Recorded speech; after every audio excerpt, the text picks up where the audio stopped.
De Yalía. Muy bien, de Shalía, la misma raíz de Shalía, Sholea, y todas esas palabras. Muy bien. Beshalach, vamos a ubicarnos primero allí en Éxodo capítulo 16, versículo 17. ¿De acuerdo?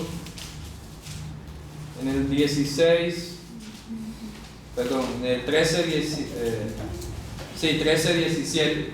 Éxodo 13, Éxodo 13, 17 hasta el 17, 16. Sí, señor. Hasta el 17, 16. La parashá se llama Shalach. Shalach. Shalach. Significa literalmente en el enviar de, en el despachar de. En el despachar de. Ese despachar tiene el matiz de echar. Echar o despedir. ¿De acuerdo? Tiene ese sentido. Shabbat Shalom. De despachar, despedir, echar. Cuando no se quiere ya tener a alguien, entonces se usa esa palabra. ¿De acuerdo? Muy bien. Esta parashá contiene básicamente el relato de la salida de los hijos de Israel de Egipto, de la tierra de Egipto. Y es interesante porque hoy, como ya lo anunciaba en el WhatsApp y en algunos medios, hoy se llama Shabbat Shirah. Shabbat Shirah literalmente significa Shabbat del cántico. Shabbat Shirah. La palabra Shirah es distinta de Shir, porque Shir es cántico, pero Shirah es una canción que se canta en grupo, que se canta todo el pueblo. El Shir lo canta una persona. La misma raíz de Ashira. De Ashira, de todas estas palabras, ¿verdad? Entonces, Shirah es una canción que entonó Moshe, dice ahí, y los hijos de Israel. Entonces cantó Moshe y los hijos de Israel. En otros salmos dice un shir, y es una canción que la cantó un solista. Pero esto debió ser impresionante, escuchar a más de 2 millones de personas cantar. Eso debió ser estremecedor. Es que hay que verlo en esa magnitud. 2 millones. Más de 2 millones, porque dice que salieron 600.000 hombres de a pie, mayores de 20 años. O sea, no se contaron ni los niños, ni las mujeres, ni los ancianos, ¿verdad? No. Sino todo el que estaba listo para la guerra. 600.000. Hombre. Multiplíquese que cada uno tenga su pareja, ya sería 1.200.000.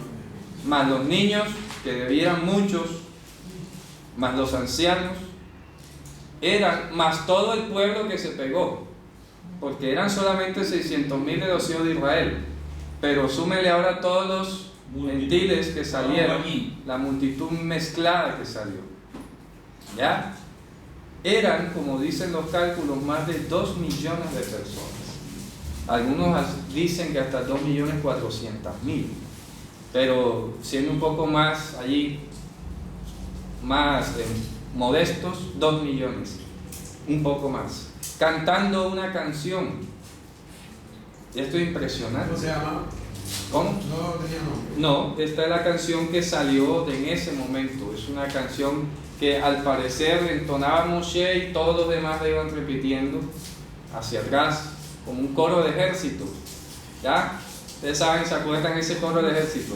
No, uno cuando está en el ejército le enseñan a cantar, ¿cómo es que? En trote. Eso, correcto. Oiga, eso es Impresionante. Dicen una cosa y los demás dicen otra. Claro. Claro. Así es. Claro. Oiga, eso es hermoso, eso emociona. Emociona, ¿cierto? ¿Ah? Entonces se imagina Moshe caminando. Ashira Hashem Kikaoga. Todo el pueblo Ashira Hashem Kikaoga. Así no. Sus veros borra Y el otro madre. contesta, el otro dice la Y otra todos los frase. demás dicen atrás. Ah, eso es hermoso. Eso es hermoso.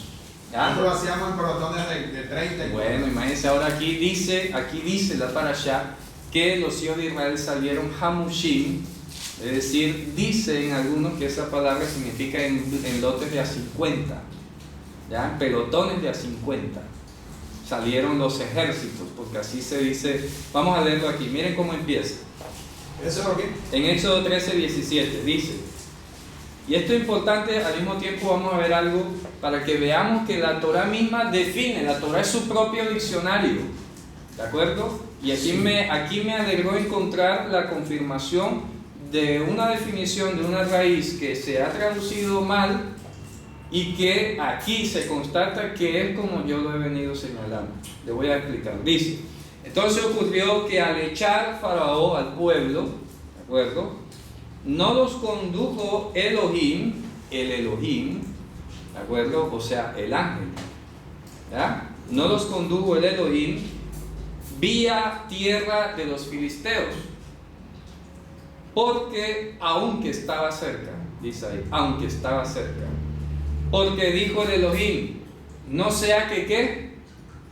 El pueblo tenga, Se arrepienta. Se arrepienta, Dice allí, ¿verdad? O se vuelva. O se vuelva. Que el pueblo se regrese atrás. Esa es la definición de esa palabra. Entonces aquí traduce, ¿verdad? Resulta que aquí dice,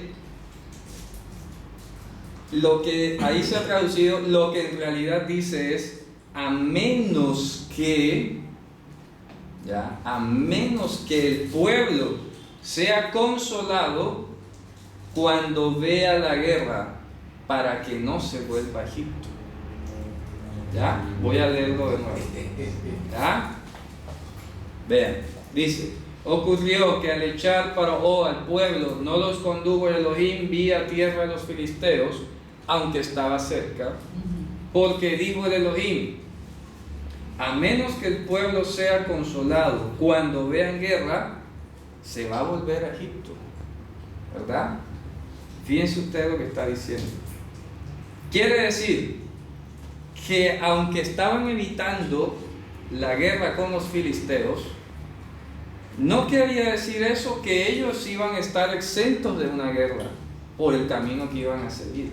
Ya Dios sabía que Faraón iba a ir detrás y les iba a hacer la guerra.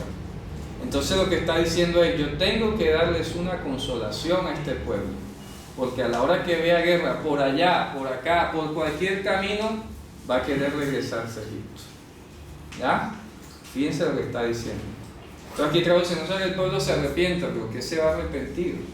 ¿Cómo se va a poder regresar? Ya he salido. ¿Ya? Sí, pero es que ni siquiera estaba en el querer de ellos salir, porque el que se regresara la gente se podía regresar algunos, y de hecho se regresaron. Como dice ahí que aún salidos a través del mar, muchos querían regresar a Egipto. O sea, que evitar la guerra no era lo que iba a evitar que ellos se volvieran. ¿Me explico? Era la consolación. ¿Te das cuenta? Era la consolación, no evitarles la guerra. ¿Ya? Por eso dice, a menos que este pueblo sea consolado cuando vea guerra, ¿cierto? A menos que sea consolado, este pueblo se va a regresar a Egipto. ¿Ya? Miren lo que es. Entonces, por un lado no los llevó, aunque estaba cerca, el camino del filisteo dijo, allá va a haber guerra, por mi meta va a haber guerra. Así que lo importante no es que Dios nos vaya a evitar la guerra, sino que Él nos va a dar el consuelo. Amén. Importantísimo esto. ¿Ah? Ahí, porque si usted lo lee así de plano, para que no se arrepiente el pueblo, pero es que igual se arrepintió después.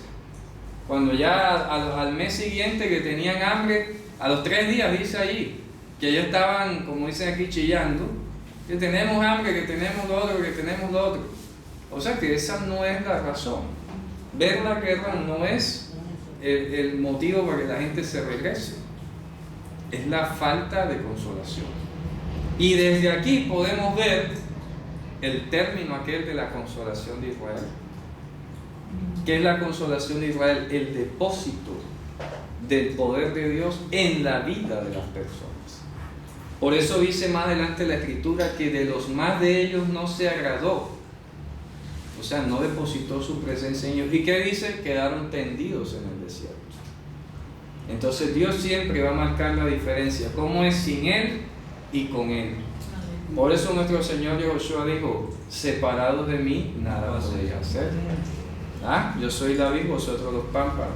Todo pámpano que en mí no da fruto es cortado y echado al fuego. ¿Ya? Entonces, ¿qué ocurre? Que aquí Dios ya estaba prometiendo una consolación. Una consolación que iba a aguantar cualquier guerra, cualquier adversidad, cualquier situación. Por eso dice: no hemos recibido el espíritu del mundo para estar otra vez bajo temor, sino el espíritu por el medio del cual clamamos Abba, Padre. ¿De acuerdo? El Padre de la eternidad. Entonces mire lo que dice: y los hizo rodear el Elohim al pueblo, camino al desierto, vía Yamsuf. Dice, y mira lo que dice ahí, ¿qué dice a continuación esa palabra? ¿Y qué? Subieron los hijos de Israel de Egipto armados. Ahí no, ahí dice armados. Sí. No. En hebreo dice Hamushim. Hamushim, que viene de la palabra Hamishim, que es 50. De Hamesh, que es 5. ¿Ya? 5, 50, y aquí sería de a 50. Hamushim. Hamushim, Hamishim, Hamesh. Ahí no dice armados, porque es que ellos ni siquiera iban a pelear. ¿Armados de qué? Hamishim de De 50. miedo. Hamishim es 50. Hamishim es 50. Claro, de Hamesh. Hamesh es 5 y Hamushim es de a 50. Entonces, ¿cómo la traducción subieron? Y subieron los hijos de Israel de a 50. De Egipto de a 50. De Egipto de a 50, en grupos de O sea, pelotones. no de las 50. Pelotones de 50. Y por eso era fácil que de a 50 personas cantaran el cántico. ¿Ya? Porque usted se imagina el desorden, 2 millones, más de 2 millones de personas ahí saliendo a la loca, cada quien por su lado. No, Israel salió en pelotones de a 50. Fíjense cómo nos va cambiando la visión.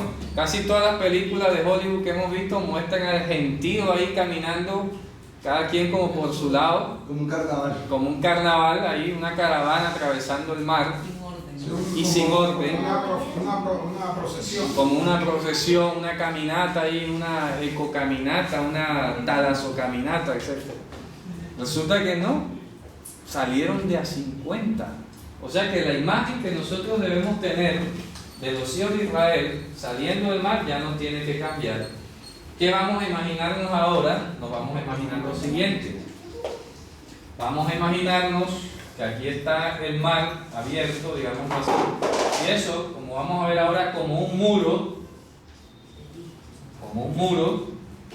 y grupos de a 50 organizados como un ejército En filas. en filas de a 50. Y fíjense usted que el hermano Orlando nos dio un número aproximado de lo que usa el ejército hoy en día, de a Este 30. pelotón era de 42. Bueno, ahí está. 42, y aquí el Señor dice, no, un pelotón es de 50. Y nadie se revolvía con los ¿Cierto? otros. Cada quien en su... La compañía tenía casi 200 y pico y estaban divididos en pelotones, primero, segundo, tercero y cuarto, y yo era el cuarto pelotón. Bueno, fíjense ustedes. Entonces hay que estar un poquito enterados de cómo funciona un ejército para que vean por qué Dios le llamó a Israel los ejércitos, las huestes de Israel. Así le llamó, Fuertes. las huestes. En hebreo dice Tzibuot, que es de Tzbaot, Viene el ejército. viene de ejército. ¿Ya? Tzibuot. Tzibot, el Tzibuot. sí. Tzibot y Israel. Entonces, así salieron los hijos de Israel de Egipto, en pelotones de a 50. No es ese mar de gente allí desordenada. ¿Y qué? Que cada pelotón tenía su líder. Claro, es que tiene Un líder. un capitán. Exactamente. Entonces, cada líder le enseñaba a su pelotón el cántico. Ah, sí. ¿Ya? le enseñaba el canto. Entonces por eso dice, entonces cantó Moshe, que es el líder principal del pelotón de toda la compañía, ¿ya? Entonces cantó Moshe y los hijos de Israel. Eso se iba pasando. El pelotón de atrás repetía, el pelotón de atrás repetía, el pelotón de atrás hasta el último, ¿ya? Entonces dividamos allí rápidamente 2 millones entre 50. ¿Cuántos pelotones salieron? Como 400, ¿no? Como 400 pelotones de 50, ¿cierto? Imagínense ustedes, como 400 o 4.000, más bien 4.000 400.000 de a 50, 4.000, ¿verdad? Imagínense ustedes, pelotones de a 50, iban 4.000 ahí. No, ¿Ya? 400.000. 400.000 a Porque 50. 4.000 por 50 son 2 millones. Bueno, 2 millones. más 2 millones, eso Son 2 millones. 2 millones. 400. Sí, la población del total del total de los hijos de Israel. ¿Ya? Entonces, si tenemos 2 millones de personas, dividamos ahí entre 50, Son 400 pelotones. 40.000. Sí. 40.000. Ni 400 ni 40.000. ¿Ya? Mucha gente. ¿Ya? ¿Ustedes saben eso? 40.000 pelotones de 50 personas. Grandísimo. O sea, Barranquilla tiene una población aproximada de 2.300.000 personas. Es como si toda Barranquilla saliera, hiciera un gran éxodo. ¿Ya? Es como si toda Barranquilla, toda completica, saliera. 40.000 pelotones de a 50. ¿Ah? ¿Ustedes se dan cuenta? Entonces, según lo que vimos en la parashá anterior, cada pelotón estaba subdividido entonces en 5 asambleas, porque una asamblea es de 10 personas. ¿Ya? Entonces una asamblea es de 10 personas. Entonces un pelotón son 5 asambleas. Y esto es lo que formaría ya una congregación. ¿Ya? ¿Me explico? Varios pelotones. Puede ser 1, puede ser 2, 3, 4, hasta 5 está bien. ¿Ya? Es decir, que sería lo sano. Lo sano, por ejemplo, en el Talmud de Babilonia dice que un rabino tenía a lo sumo 80 discípulos. Entonces, lo más sano sería, hombre, que las congregaciones fueran máximo de 2 pelotones, 100 personas, ¿ya? Para que sea manejable, para que sea una compañía, ¿ya? Pero 4.000, 5.000 miembros, se pierde ya el concepto. No es igual, ¿de acuerdo? Muy bien, vamos a seguir leyendo. Miren lo que dice aquí. Entonces dice: subieron los hijos de Israel en grupos de 50 de la tierra de Egipto, y tomó Moshe los huesos de José con él, porque lo había hecho jurar a los hijos de Israel diciendo: Adonai Elohim los va a visitar a ustedes, y ustedes van a hacer subir mis huesos de aquí con ustedes. Y partieron de Sucot y acamparon en Eitam, en el límite del desierto. Y Hashem iba delante de ellos de día con una columna de nube para guiarlos por el camino de noche, y de noche con una columna de fuego para iluminarles, para irles de día y de noche. ¿Ya? De día y de noche. Y no se apartó la columna de la nube de día, ni la columna de fuego de la noche delante del pueblo. Porque acuérdense que ellos salieron de madrugada, de medianoche. Porque dice: yo pasaré a la medianoche y heriré a todo primogénito en la tierra de Egipto, ¿verdad? Entonces, cuando eso ocurre, que ya Hashem pasa a la medianoche, aquí dice que temprano en la mañana estaban ya saliendo los hijos de Israel. O sea que entre la medianoche y el amanecer los guió con una columna de fuego. Y en el día, cuando está amaneciendo, ya venía posteriormente la columna de nube. Dígame, hermano. Y la columna de fuego se movía. Claro, iba delante de ellos. Y eso es lo que vamos a ver aquí. En el relato dice que la columna iba delante de ellos, desde el cielo. Imagínense una columna de fuego desde el cielo, lo que va a iluminar. ¿Ah? Ilumina todo. Una columna de fuego desde el cielo. O sea que aquí... No se vería de Egipto. Claro, eso se vería desde Egipto. Entonces aquí, digamos, iba una O columna... sea que los pueblos veían eso. Eso, y me llamó la atención, ¿por qué? Porque en el cántico, en la segunda parte del cántico dice, lo oyeron los filisteos, los moabitas, los habitantes de Canaán. ¿Ya? Porque desde el cielo, desde el universo, desde el cielo visible, descendía. Y se imaginan de noche. ¿Ah? Yo creo que ese era el temor que ellos tenían de Israel, por lo que veían desde lejos en el desierto, porque yo no me imagino que ellos llegaron allá, mira lo que hacía en el desierto. Yo pienso que nada más esas señales eran suficientes para ellos decir que allá está pasando Allá está algo. pasando algo. Ya, eso, correcto, es hermoso, nos hemos conectado porque cuando leí el cántico yo decía, pero ellos están hablando aquí ya de que los moabitas y los filisteos y todos tienen temor. Claro, es que cualquiera se asusta viendo una cosa de esa. ¿Ah? Un rayo de fuego desde el cielo, desde el universo. Y viéndolo todos los días. Imagínense eso de noche. De noche. No, y ya salió. ¿Ah? Y antes que no había luz. Y antes sin luz, imagínense. Eso es impresionante. Claro. Aparte de eso, pues creo que la salida de Israel de Egipto fue una noticia que tuvo que haber salido por todos los pueblos alrededor. Claro. Ya, lo que ocurrió en Egipto, eso tuvo que haberse, inclusive al ver que algo estaba ocurriendo en el desierto con estas dos grandes señales en el cielo, eso tenía que causar pánico, claro, y temor en sus corazones para... Y justamente, preciso, ayer que leía en la Mishnah, una de las 5 cosas que tuvo o va a tener 12 meses de duración fue las plagas en Egipto. Esa era la posición de uno de los rabinos de la época del siglo I, y decía que el castigo en Egipto había durado un año, 12 meses. Partió de Pesaj y terminó en Pesaj. ¿Ya? Sí, así, lo dice así, lo sostiene, pues no aporta mucha fuente, pero me llama la atención porque en el relato viene el tema de los cultivos. ¿Ya? Habla de que todavía no había florecido el trigo, etcétera. Entonces da a entender, cuando empezó, claro, había dado a entender que había pasado un año hasta cuando ya el trigo sí estaba germinado. O sea, cuando Moisés llegó delante del faraón, era la época de Pesaj. Era la época de claro, Pesaj. y pasó un año hasta que se hizo el juicio. Eso me llamó la atención ese comentario, ¿verdad?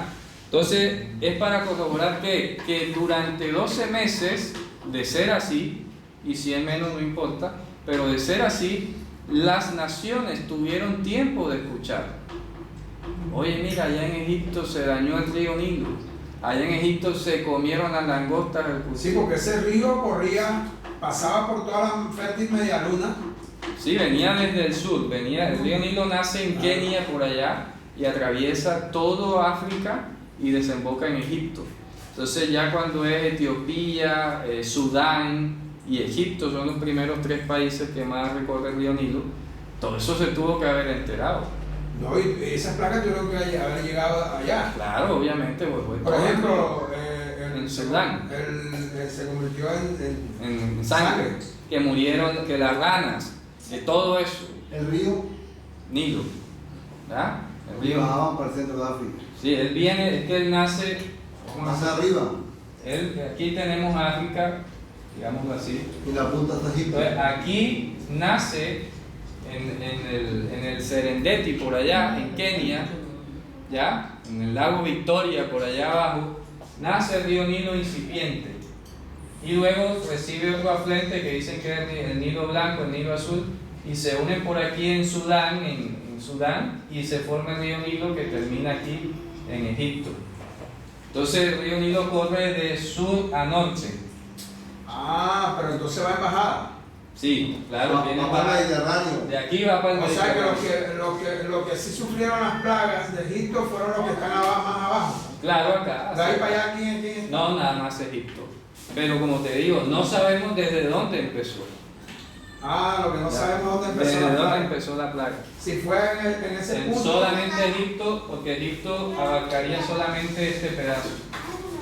Como Eso. el río Magdalena viene de arriba, Claro, de allá de pero no todo sabemos en qué punto empezó. empezó. No sabemos si Dios hizo la plaga aquí, o más abajo, o todo el río, en fin. ¿De acuerdo? Dime. Si el río Nilo sube al Mediterráneo, entonces el Mediterráneo también se llenó de sangre. No sabemos, probablemente, no sabemos. Pero dice nada más el río. ¿Por qué el río? Porque el río Nilo era la representación de una deidad en Egipto, que era la principal deidad con que se celebraba la fertilidad, porque tú sabes, toda creciente río anega la tierra y la deja fértil. Entonces los pueblos antiguos en Medio Oriente y en África y en muchas otras partes siempre veían en esa forma del río a un individuo, ¿verdad?, que es precisamente Hasatán, pero ellos le ponían otros nombres, ¿verdad? Muy bien, creo que dice así. Entonces era una columna de fuego que venía desde el universo, para ser más claro, porque de noche uno ve nada más estrellas, y para que usted vea una columna de fuego de aquí a allá al cielo, eso debía ser impresionante, ¿verdad? Entonces miren lo que dice aquí. Y habló Hashem a Moshe diciendo: habla a los hijos de Israel y que vuelvan y acampen delante de Pi-Hahirot, entre Migdol y entre el mar, y delante de Baal-Tzfon en su frente, y allí acamparon frente al mar. Y dijo Paró a su pueblo: los hijos de Israel están atrapados en la tierra los ha encerrado en el desierto. Entonces mire lo que dice aquí el versículo 4. ¿Qué dice? Y el corazón de. ¿Pero qué dice? Y Hashem endureció. No. Entonces ahí aparece Behizakti, mismo verbo, Behizakti, yo haré rigidez con el corazón de Faraón. Ahí no dice yo endureceré el corazón de Faraón. ¿Qué apa esta casa? Escribe la palabra. Behizakti. Vamos a escribirla acá. En todo el relato se sigue insistiendo que según la Biblia, que Dios es el que endurece el corazón. Claro. No, todos traducen así. Pero es que es por la acción del verbo. Claro. Ese fin es difícil de traducir en Behizakti español. et le Faraón.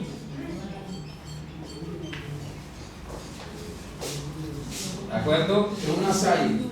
Sí, Zay. Dice, Behizakti, yo haré una rigidez. Otra vez, la mano Josequiat, pulso. Voy a hacer tensión con el corazón del faraón. ¿Ya? Y mira lo que viene a continuación. Y él los perseguirá. ¿Y qué dice? ¿Y yo qué? ¿Yo qué? Manifestaré mi gloria. Bueno, yo seré glorificado. ¿Sabe qué dice literalmente allí? Yo haré el peso. ¿Ya se acuerdan de lo que es el kabet, todo eso, verdad? Sí. Bueno, entonces en hebreo dice de ikabda. Ikabda. De ikabda. ¿Ya? Yo seré quien tenga el peso aquí. ¿Ah? De ikabda. Entonces aquí traducen yo seré glorificado. Diga, hermano. Génesis 18, 11. ¿Qué dice? Ahora conozco que Hashem es más grande que todos los dioses, porque en lo que se ensoberbecieron, prevaleció contra ellos. Perfecto, muy bien. Entonces dice de ikabda. Eso se pronuncia así. De ikabda. De ikabda. Viene de kabed, pesado. Dice, y yo, es como si aquí hiciera en español, y yo me haré el pesado. ¿Ya? Y yo me haré el pesado, me pondré pesado contra Faraón. o con Faraón. Me pondré pesado con Faraón. Eso nada más lo podemos entender nosotros los costeños, porque tenemos una forma muy semejante, algunas expresiones muy semejantes. Y yo me pondré pesado con el Faraón. ¿Ya? Eso es lo que dice literalmente, de Ikabda. Pero entonces aquí traduce: yo seré glorificado. Vale, sí, se oye bonito, pero es que es rico entenderlo como se oye en hebreo. Y yo me pondré pesado con el Faraón. ¿Ya? No le voy a dar, me voy a poner pesado, se lo voy a velar, como dicen aquí. Lo voy a resistir. ¿Ya? Lo Claro, voy a contar. ¿cierto? ¿Ah? Ayer tuve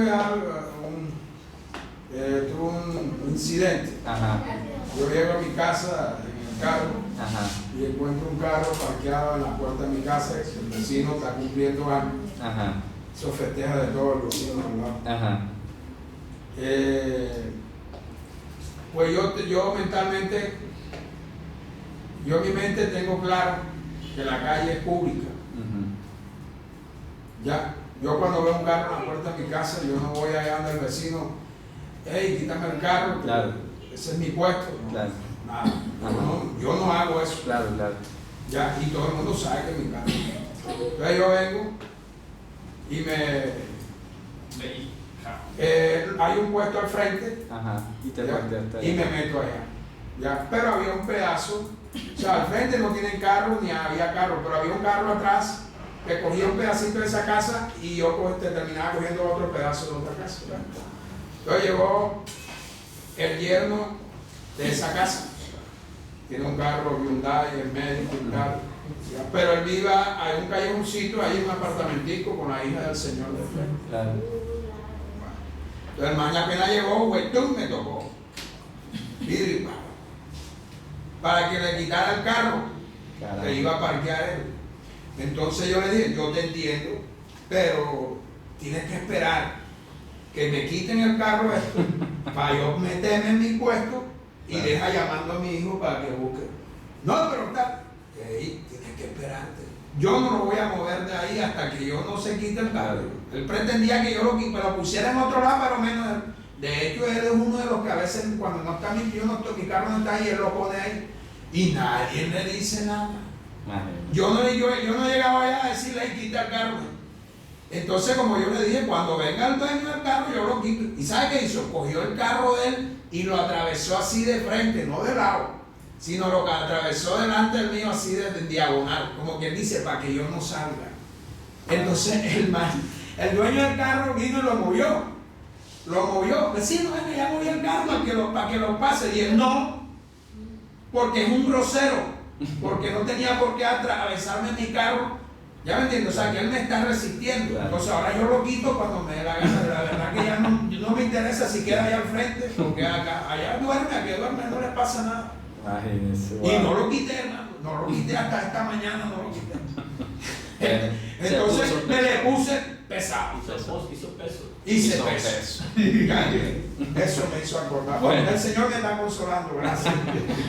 Gracias. Y se puso pesado contra el Faraón y su ejército, dice: y yo me pondré pesado contra Faraón, contra su ejército, y sabrán los egipcios que yo soy Hashem. Y sabrán que yo soy Hashem. Dice: e hicieron así. Y le fue contado al rey de Egipto que había huido el pueblo. ¿Y qué dice allí? Y se le transformó el corazón a Faraón y a sus siervos. Se le transformó, dice literalmente. Después que le robaban a Faraón a sus siervos, ¡ey, pero suéltate! Suéltalo, que ya estamos cansados. Se le transformó. Dice: contra el pueblo dijeron: ¿qué es esto que hicimos? Que lo echamos a los hijos de Israel de la servidumbre nuestra. Y asió su carroza y su pueblo lo tomó con él. Y tomó ¿cuántos? 600 carruajes. ¿Ah? 600 carruajes. A todos los jóvenes escogidos, a todo carruaje de Egipto, de a 30. ¿Cierto? Shalishim y todos sus jinetes sobre todos ellos. ¿Y qué dice el 8 ahora? Y endureció. Y otra vez hizo rigidez Hashem con el corazón del faraón. ¿Ya? Me puso pesado. rey de Egipto. Y él persiguió a los hijos de Israel, y los hijos de Israel estaban saliendo como con la mano alzada. Con la mano alzada. La expresión con la mano alzada en la Biblia significa públicamente, o sea, sin oculto, Libre. ¿ya? Sin nada oculto, ¿no? Estamos saliendo públicamente, ¿ya? Ellos. Los hijos de Israel. Es decir, que no es como los siervos dijeron, que se escapó el pueblo. No, ellos iban saliendo con la mano alzada. Shabbat Shalom. Shabbat Shalom. Adelante. Shabbat Shalom. Entonces ellos salieron con la mano levantada. ¿Ya? Con la mano levantada. A la luz de todo, dice. Y persiguieron los egipcios detrás de ellos y los alcanzaron acampando junto al mar. Todo caballo de carroza del faraón y sus jinetes y todo su ejército en Pi-Hahirot delante de Baal-Zephón. Y Faraón se acercó, y mire, dice, y alzaron los hijos de Israel sus ojos, y aquí Egipto estaba detrás de ellos viajando, y tuvieron mucho miedo, y clamaron los hijos de Israel a Hashem, y dijeron a Moshe, ¿acaso por no haber sepulcros en Egipto, nos tomaste para morir en este desierto? ¿Qué es esto que hiciste para nosotros de sacarnos de Egipto? Imagínense ustedes. O sea, todavía estaban viendo la columna de fuego, estaban viendo todo lo que Dios había hecho, las plagas y todo, y todavía se estaban quejando de que por qué los habían sacado de Egipto. Entonces fíjense, como yo lo decía al principio, el pueblo necesita la consolación. Un pueblo sin la consolación automáticamente se va ante cualquier cosa, se regresa ante cualquier cosa. El mínimo impedimento, la mínima dificultad, la mínima carencia, ¿ya? Entonces no es la guerra, no que vamos a evitarle la guerra porque después no era eso, era un problema contra ellos mismos, era el problema de concupiscencia, era problema de temor de ellos, ¿ya? ¿Temor ante qué? ¿Cuál es el temor principal aquí? No es que los egipcios vinieran detrás de ellos a matarlos, ¿ya? El temor de ellos aquí era no haber confiado en Hashem, ¿ya? No tener la consolación. ¿Por qué? Porque si ellos tuvieran la consolación allí, fácilmente dijeron, bueno, ¿y si nos morimos aquí de malas? Como los amigos de Daniel. Rey, nuestro Dios es poderoso para librarnos de tu mano y de la mano y de este horno de aquí. Y si no nos libra de malas, no nos vamos a doblar ante esa estatua y esas cosas, ¿cierto? Eso es tener consolación. El apóstol Pablo decía, para mí el vivir es Cristo y el morir es ganancia. No hay miedo. ¿Por qué? Porque ya fuimos consolados. La consolación entonces es el sello que recibe un creyente para no volver atrás. Por eso dice en Timoteo, mira, vamos a leerlo, que ahí es donde quiero llegar, que lo leíamos ayer, lo recitamos de palabra. Miren lo que dice aquí en el versículo 2 de Timoteo 1, versículo 7. Pero hay otro que quiero que me ayuden a buscar, lo que dice, nosotros no somos de los que retroceden para perdición, que me acabo de acordar. Alguien que me ayude, por favor. 2:7. Segunda Timoteo 1:7 es la primera cita. Léalo. Porque no nos ha dado Dios espíritu de cobardía, sino de poder, de amor y de dominio propio. Amén. Esa es la consolación. La consolación es ese poder que Dios nos ha dado para no regresar. Sea por guerra, sea por carencia, sea porque nos están persiguiendo, sea por lo que sea. ni por la muerte, que ni la muerte nos hace Dice regresar. que nos hará apartar del Señor. Amén. Quiero que me ayuden con el otro versículo que dice, nosotros no somos de los que retroceden. ¿Qué dice? ¿Ah? Hebreos 10:39. Léelo. ¿Cómo? Hebreos 10:39. ¿Qué dice?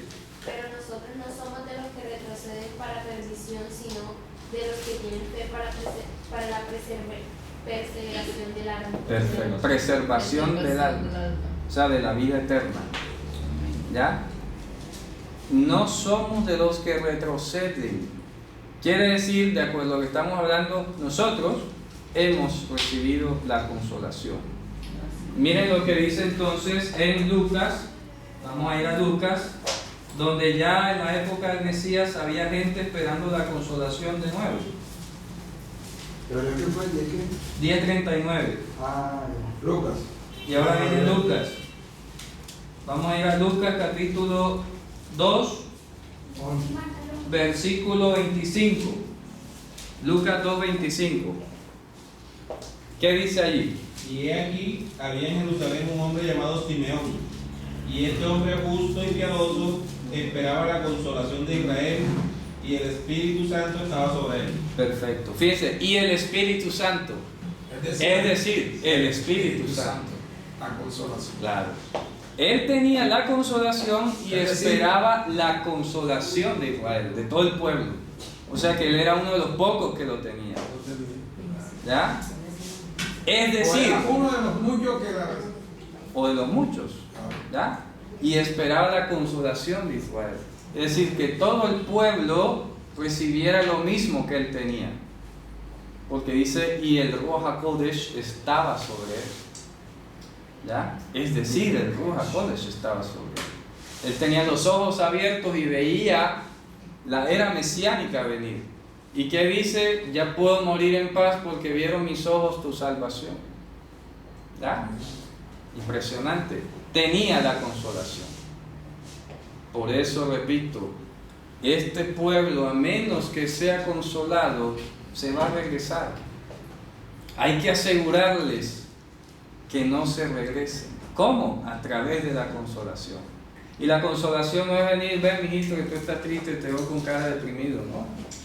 ¿Ya? Un creyente puede estar triste en algún momento. Lo único es que, como los que no tienen esperanza. Claro.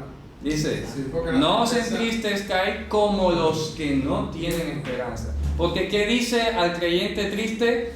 Si alguno está triste, ¿qué dice? Haga oración. Si alguno está alegre, cante alabanza. Entonces, el creyente puede estar triste. Eso es inevitable. Pero la reacción, el alcance es distinto. Porque a nosotros que tenemos la consolación, va más allá de hacernos sentir bien. La consolación es algo más profundo. Es el límite que nos impide, es un sello que nos impide irnos atrás, retroceder al mundo.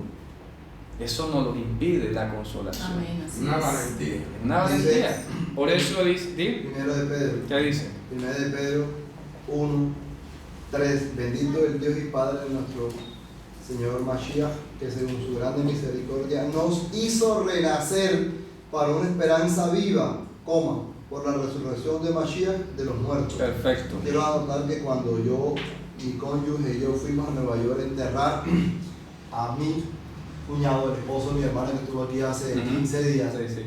cierto, el pastor, yo recibí una palabra que me marcó de por vida y predicó. Ese es un pastor ya retirado, que era muy amigo y consolaba a mi hermana y al esposo, y predicó sobre eso. Qué bueno. No podemos vivir como los que no tienen esperanza. Claro. Tenemos una esperanza. Claro. La esperanza de la venida del eterno reino. Claro. Y esa señora había sido misionera en Ecuador y había formado una Claro. gran iglesia y ya estaba retirado. Y entendí que la esperanza vive en la vida eterna para la cual Amén. estamos llamados. Correcto. Sí, porque los que hemos sido consolados con, mire, por eso la cita de Timoteo es importante, sino, en hebreo, sino los que avanzamos. Porque no solamente es no retroceder al mundo, es avanzar. ¿Ya? Pues una cosa es que, bueno, listo, yo no me vuelvo al mundo. Sí, pero tenemos 10 años y tú estás en las mismas todavía, como hablamos ayer de la parábola. el que es creyente y que ha recibido semilla y que ha caído, se reproduce, muestra algo. ¿Ya? Mira, al menos un discípulo. Allá dice el 30, el 60 y el 100. No voy a decir que cada uno va a ser 30 discípulos, 60 discípulos, 100 discípulos. ¿Ya? ¿Quién quita? ¿Por qué no? Pero simplifiquemos, 3, 6 o 10. ¿Ya?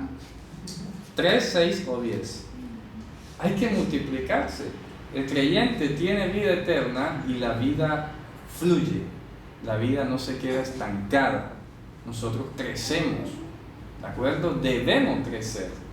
Y eso es lo que estamos viendo aquí. Entonces, no solamente aquí, porque una etapa inicial y a todos nosotros nos cobija Dios con la consolación, porque lo más fuerte que va a hacer el mundo es jalarnos. Mira lo que dice aquí para ir terminando.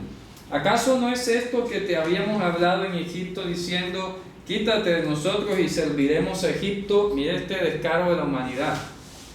Porque mejor para nosotros es servir a los egipcios que nuestra muerte en el desierto. ¿Ya? ¿Qué verso? Eso es el versículo 12. 12 de 14. Sí, 14-12 de Éxodo. Y dijo Moshe al pueblo, no teman. Oye, importante esa respuesta. Él no se puso a decir, bueno, pero ustedes sí son una partida desagradecidos, pueblos ignorantes, ¿verdad? Ustedes no se dan cuenta de lo que... No se puso a regañarlo. Pero quitemos eso, ya no les voy a parar bolas. No teman. Eso fue lo que les dijo. Quiere decir, miedo. El miedo es lo que mueve a la carne. ¿Ya? Acuérdense que todavía soy el eco de Génesis. Tuve miedo y me escondí. El miedo es lo que mueve a la humanidad. La gente hace las cosas por miedo. Y nosotros no hemos recibido el Espíritu del mundo que para andar bajo temor. Vamos a leer en Romanos. Nosotros no tenemos miedo a nada, hermano. ¿Ya? Miren, Romanos capítulo 8, versículo 15. Eso lo está diciendo inspirado en Éxodo 8:15, Romanos 8:15. ¿Qué dice?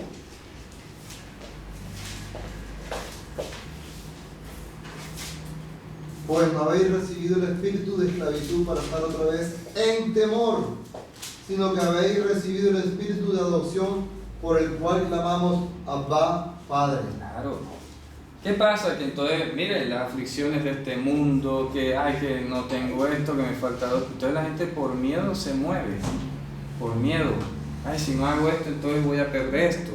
Porque uno de los grandes temores que tiene la estructura humana, y que en eso sí son expertos los de History Channel y Nat Geo, dicen que el cerebro humano, sea por naturaleza, porque el sistema lo ha hecho así, está acostumbrado a la recompensa. ¿Ya? Biológicamente hablando. Entonces, entre tú más recompensas tengas, te sientes mejor. Entonces, el cerebro humano teme perder recompensas. ¿Ya? Entonces, si no hago esto, voy a perderlo. Y es un miedo a perder. ¿Ah? Y Dios nos está diciendo que no tienes que tener miedo. Dice, no tengan miedo. ¿Ah? No tengan miedo. Dice la Escritura, haz el esfuerzo conforme a lo que te venga, ¿cierto? O sea, no dependas de la recompensa. No dependas de la recompensa. El esfuerzo tuyo no debe ser en función de si vas a perder o no la recompensa. Tú haz lo que tengas que hacer. Dice, todo lo que te venga a la mano para hacer, hazlo según tus fuerzas. No te manda a doblarte, a hacer, como dice aquí, el esfuerzo inhumano. ¿Ya? No, se ha hecho un esfuerzo inhumano, ya no tiene sentido, porque te está robando la dignidad que Dios te dio. La misma felicidad. ¿Ya? Te está robando todo, como hablamos ayer. Aquella semilla, esa misma palabra que cae en una persona que hace esfuerzos inhumanos por los negocios del mundo, no da fruto. ¿Cierto? Los espinos la ahogan. ¿Por qué? Porque es que se tiene que trasnochar, entonces vive cansado, no, yo no puedo ir a la comunidad, estoy súper cansado, no lo siento, estoy haciendo plata, pues si no hago plata, entonces no tengo futuro, y mis hijos no estudian, y un sinfín de razones, ¿verdad? Y la Escritura te dice, lo que te venga a la mano para hacer, hazlo según tus fuerzas.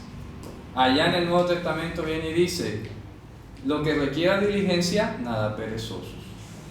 ¿ya? Pero todo debe tener el límite de la confianza en el Señor.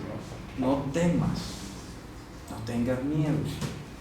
¿Ah? No, que mira que no, esto es puro escándalo, esto es pura berrinche, aquí, de los miedosos. No es que van a venir los egipcios y nos van a matar, que mejor nos hubiera dejado allá, que mira que el otro. Cállense, no tengan miedo. ¿Ah? No tengan miedo. Ya salieron de 50, ya han salido en orden, pidieron todo. ¿Cuál es el problema? ¿Ya? ¿Por qué? Porque este mundo, y eso lo he repetido varias veces, nos ha hecho más impacientes. En Corea dicen que si algo se demora 5 segundos en internet ya es lento. ¿Ya? ¿Sí? Entonces en una búsqueda, si se demora 5 segundos el circulito, ya es lento. Y eso influye directamente en la recompensa. Porque el cerebro vive de recompensa. Tú dices, haces algo y quieres la recompensa inmediatamente. Si yo hundo este botón, debe encenderse eso. Y si se demora encendiéndose, ya se dañó. Y ¡pah! ¿Cierto? Funciona. ¿Por qué? ¿Sí o no? Claro. Queremos ya. Ya. ¿Me explico? Claro. Instantáneo. Y si no es instantáneo, entonces no sirve. Oiga, y si no es instantáneo, entonces no sirve. ¿Ya? Uno de los grandes daños que se ha querido hacer a nuestra mente es la impaciencia. Hoy, más aún hoy. Hoy. Entonces, y viene el dicho, es que si no estás en la nota, te deja el río. ¿Ya? Si no te metes, te saca como Pepe Guama. ¿Verdad? Te deja, te excluye, tiene que estar ahí metido. ¿Cierto? ¿Cuál es el miedo? Dice aquí, no tengas miedo. La competencia, hermano, dice. Claro, que la competencia, que el que no se renova, entonces se muere, que tal. No tengas miedo. ¿Ya? Todo eso es discurso basado en el miedo. Todo discurso que esté basado en que si no haces pierdes, es basado en el miedo. ¿Ya? Están confiando en sí mismo. Está confiando en su esfuerzo. Y eso es contrario al marketing y a todas las cosas de este mundo. ¿Ya? Contrario a todo lo que dice el marketing, a todo lo que se vende hoy, es esto que estamos hablando. ¿Ya? ¿Y nosotros qué? Tenemos una consolación. ¿Cierto? Ay, que si no trabajas, no tienes esto último, el último computador. En su tiempo Dios lo manda. Dice, Dios sabe de qué tenemos necesidad. ¿Cierto? Dice, no se afanen por qué vamos a comer, qué vamos a vestir. ¿Ah? Dios sabe de qué tenemos necesidad. Y yo se lo digo personalmente, hasta a veces yo puedo decir que no solamente Dios sabe de qué tenemos necesidad, sino que también nos pechicha, nos da gusto. Vamos a leer, por ejemplo, mira lo que dice aquí Isaías.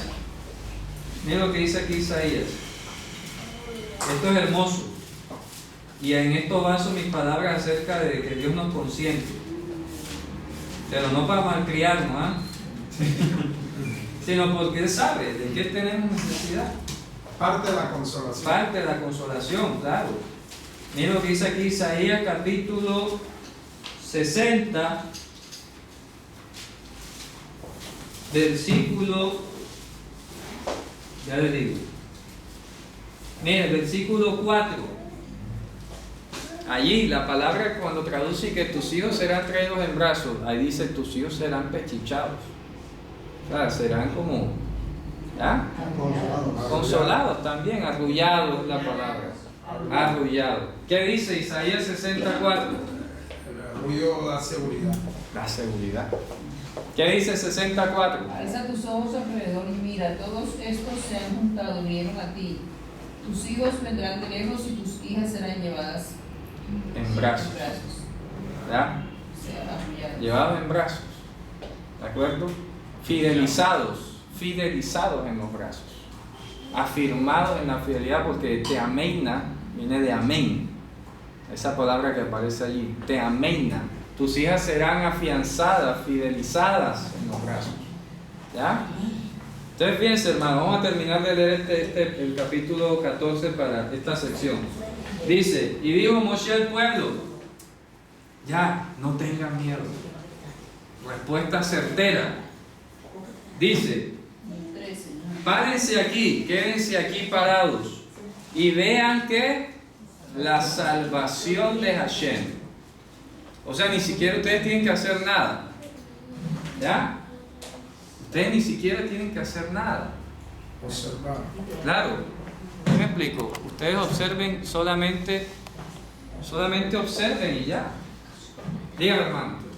Pablo dice en Gálatas, dice, estad pues firmes en la libertad con que Cristo os ha hecho libres. Casi literalmente. Y no querráis volver nuevamente al yugo de esclavitud. Oiga, impresionante. Es aquí el mismo lenguaje, ¿verdad? Prácticamente. Mismo lenguaje. Quédense quietos y miren. Ni siquiera se tienen que esforzar ustedes. Cuando tú aprendas que tienes que hacer lo que Dios te diga y quedarte quieto cuando Dios te diga quédate quieto, va a haber la salvación del Señor. Así es. Porque es que eso nos ha enseñado que siempre que tienes que estar haciendo algo. Así es. ¿Ya?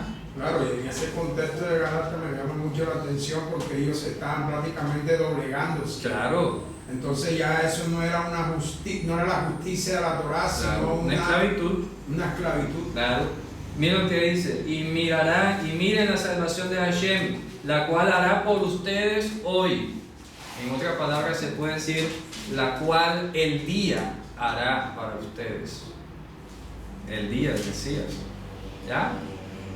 ¿Se dan cuenta? Asher Ya'aseh Lachem Ayom, la cual hará para ustedes el día. En el 14. Sí, en el 13. De Isaías 60. No, estoy acá en Éxodo. Eso. En Éxodo 14:13. Repítelo despacio. Dice, y dijo Moshe al pueblo, no tengan miedo, quédense aquí parados y vean la salvación de Hashem, la cual hará para ustedes el día. Asher Ya'aseh Lachem Hayom. Y traducen este día. Y traducen hoy o en este día. Se puede entender, ¿por qué no? Pero aquí sabemos que el día también es el Mesías. ¿Ya? Porque estos egipcios que ustedes vieron hoy no volverán a verlos más hasta Olam. ¿Ya? Hasta Olam. Hasta un tiempo, si Dios determina que lo vuelvan a ver. Indefinida, que solamente Dios sabe.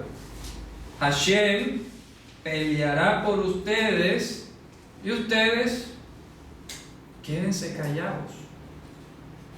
¿Ya? Quédense callados. Tanta bulla, tanto miedo, tanta presión. Quédense callados.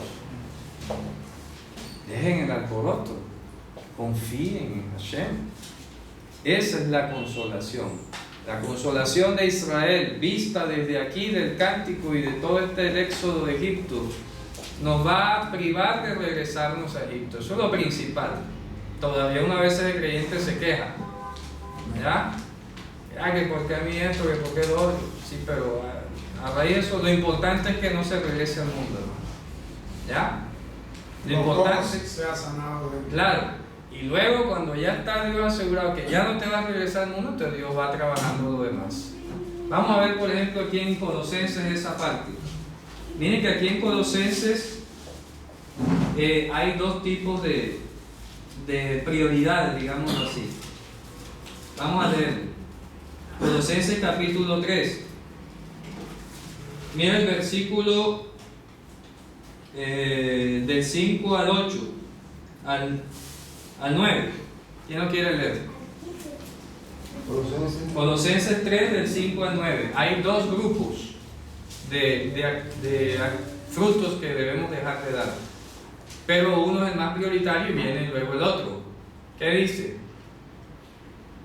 Haced morir pues lo terrenal en vosotros: fornicación, impureza, pasiones desordenadas, malos deseos y avaricia, que es idolatría. Avaricia. Siga. Cosas por las cuales la ira de Dios viene sobre los hijos de desobediencia, en las cuales vosotros también anduvisteis en otro tiempo, cuando vivíais en ellas, pero ahora dejad también... También, entonces, ahí va una parte. Cuando vivías en ellas, o sea, de eso nos ha librado la consolación. Ya fuimos consolados de eso. ¿ya?